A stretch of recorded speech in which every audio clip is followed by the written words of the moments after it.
Hello বন্ধুরা, চলে আসলাম আরেকটি নতুন ভিডিও নিয়ে তোমাদের সামনে। দেখো আজ কি নিয়ে চলে আসলাম। আজ নিয়ে চলে এসেছি এটা ধোকার ডালনা। চলো তাহলে আমি কিভাবে ধোকাটা বানিয়েছি তোমাদের সাথে শেয়ার করি। আমি কিছু রান্না করলে আমার বন্ধুদের সাথে শেয়ার না করলে আমার ভালো লাগে না, তাই ভাবলাম শেয়ার করি। দেখো আমি নিয়ে নিয়েছি কেনা ধোকার গুঁড়ো। তোমরা চাইলে বাড়িতে বানাতে পারো। ছোলার ডাল ভিজিয়ে নেবে, ওর মধ্যে সামান্য হিং লবণ দেবে, দিয়ে তারপরে ওটাকে পেস্ট করে নেবে। আর নিয়েছি দেখো দুটো টমেটো কুচিয়ে নিয়েছি, দুটো ছোট ছোট আলু কুচিয়ে নিয়েছি, আর নিয়েছি অল্প একটু আদা। দেখো এই রান্নাটি করব একদমই আমি নিরামিষভাবে, তাই জন্য কটা কাজুও জলে ভিজিয়ে রাখলাম। দেখো বন্ধুরা, একটা পরিষ্কার বাটি নিয়ে নিলাম হাফ চামচ মতো কালো জিরে। দেখো বন্ধুরা, ওই কালো জিরের মধ্যে এবার শুকনো ধোকার গুঁড়োটা দিয়ে দিলাম, আর 1.5 কাপ জল দিয়ে এটাকে আমি ভালো করে গুলিয়ে ভিজিয়ে রাখবো প্রায় আধা ঘন্টার জন্য। তারপর চলো আধা ঘন্টা পর আসছি রান্না নিয়ে। আসলাম, দেখো তেল দিয়ে দিলাম কড়াই, 1 চামচ তেল দিয়ে গরম করে নিয়েছি। এবার যে ধোকার গোলাটা করে রেখেছিলাম ওটা কড়াইয়ের মধ্যে ঢেলে দিলাম, দিয়ে আস্তে আস্তে নেড়ে নেব।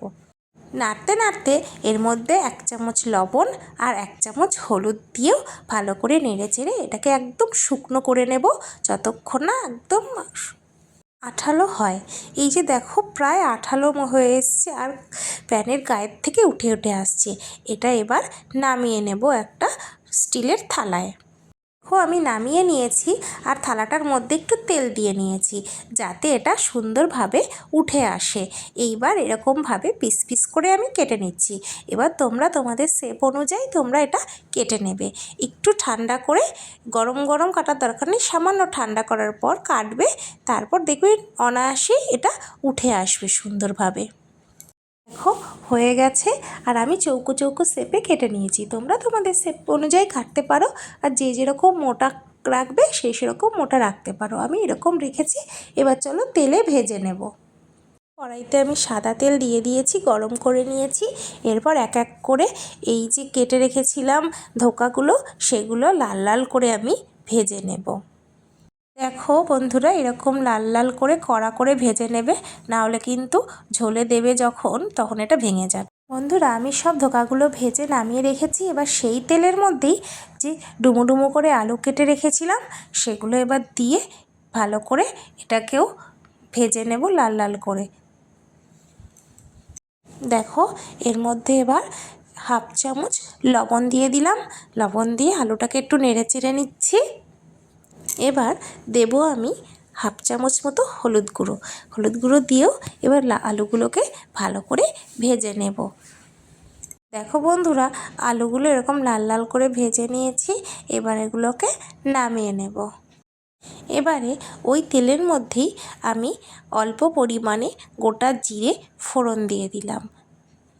দেখো বন্ধুরা, ফোড়নটায় সুন্দর গন্ধ বেরিয়ে গেছিলো। তারপরে টমেটো কুচিটা দিয়ে দিলাম।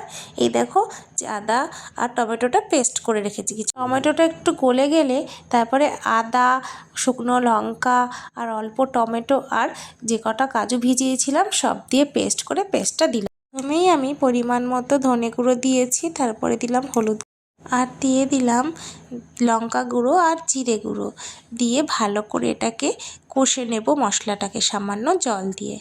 মশলাটা অল্প জল দিয়ে ভালো করে কষে নিয়েছি। এবারে তেল ছেড়ে দিয়েছে। এবার ভাজা আলুগুলো এর মধ্যে দিয়ে দিলাম, দিয়ে ভাজা আলুগুলো বেশ কিছুক্ষণ কষে নেব। ভালো করে যখন একটু গলে যাবে তারপরে এর মধ্যে জল অ্যাড করব।